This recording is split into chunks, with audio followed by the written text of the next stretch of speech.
Trichotillomania. It's a disorder not many people have heard of, but many people have.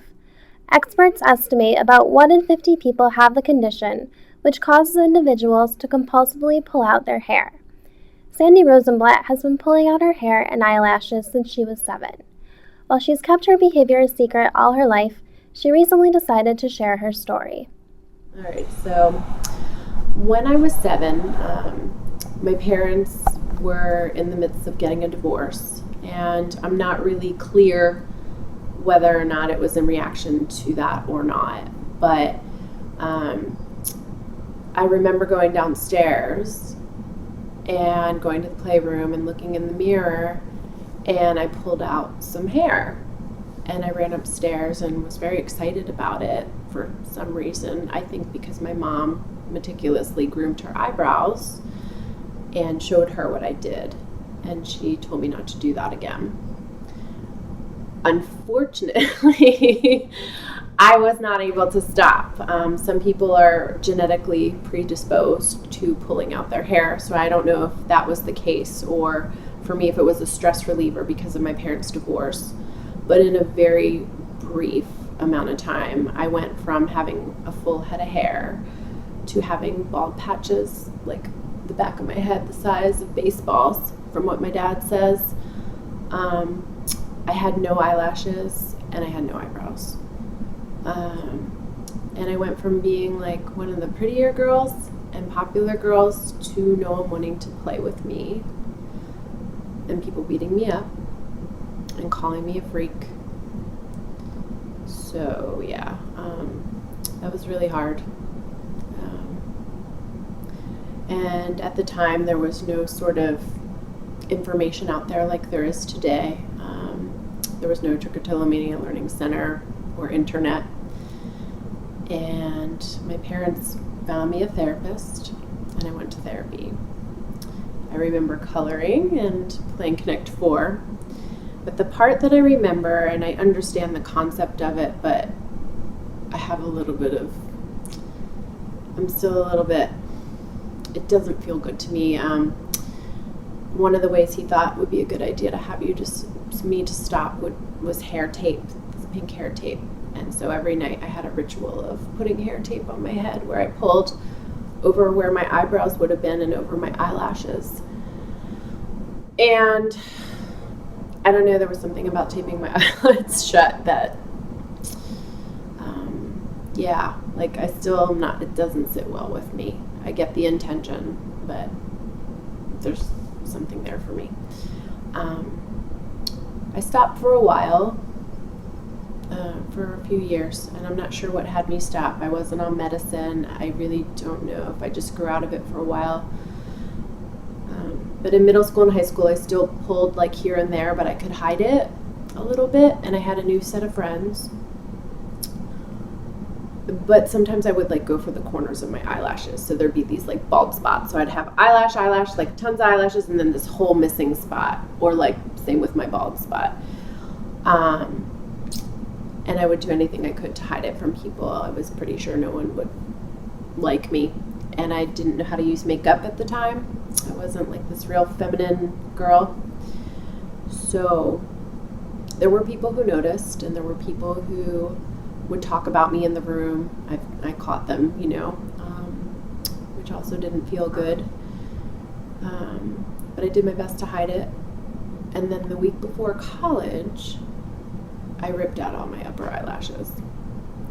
And it felt really good, actually. Like, I think I was just so stressed out about it going. I was nervous. I was afraid. I wanted to go, but I didn't want to go, kind of thing. And I was not able to stop ripping them out up until 5 weeks ago. I had like a 5-week pull streak, or no pull-free streak. So somewhere in college, a girl showed me what eyeliner was. Like, I knew what it was, I just didn't know how to use it.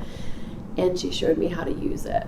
And that became my crutch, or like my mask that I wore all the time.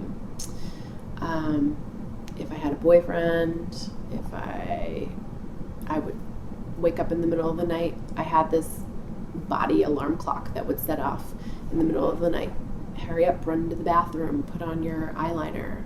If he wakes up and notices you without your makeup on, he's gonna dump you. Like, there was a lot of that, like, or he's gonna think you're ugly, you're not pretty. So don't let him see what you really look like. Like, just don't.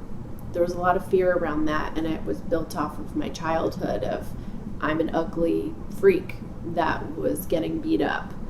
So now I'm thinking to myself, I'm an ugly freak who's going to get dumped. So my eyeliner pretty much was my favorite possession. I have a lot of them everywhere, and I panic when I get to my last. Like, if I don't have, like, I'm like, oh my God, I got to go buy, like, more. Or if I can't find one, I freak out. And I've had boyfriends, I'm sure they didn't mean it the way they said it, but they would say you're really pretty, but you'd be prettier if you had your eyelashes. Or why don't you just wear fake eyelashes? They'd be so pretty on you.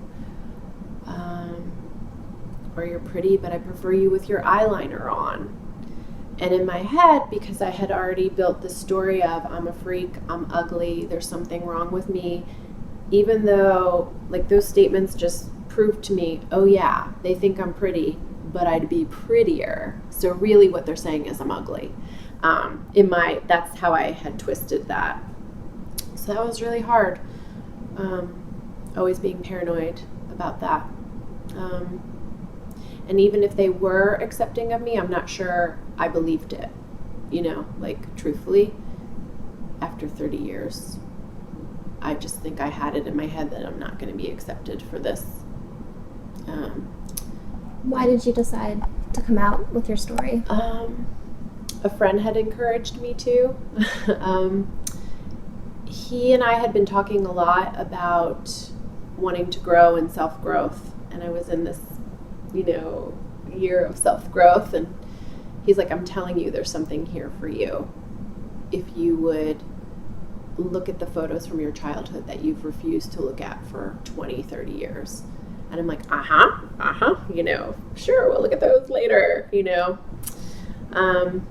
Eventually, after a couple months of me pushing that away and poo-pooing the idea and keeping it far away, I decided to look and see what would happen.